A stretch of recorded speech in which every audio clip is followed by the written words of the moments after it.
আমি দুঃখকে সুখ ভেবে বইতে পারি যদি তুমি পাশে থাকো।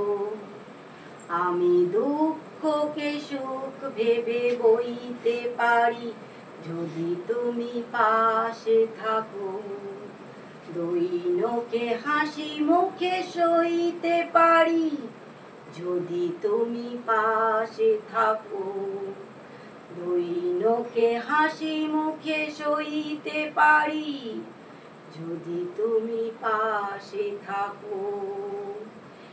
একটু বাতাস যদি হয়ে যায় ঝড়, সেই ঝড়ে ভেঙে যায় যদি বাঁধা ঘর, আবার নতুন ঘর বাঁধতে পারি যদি তুমি পাশে থাকো।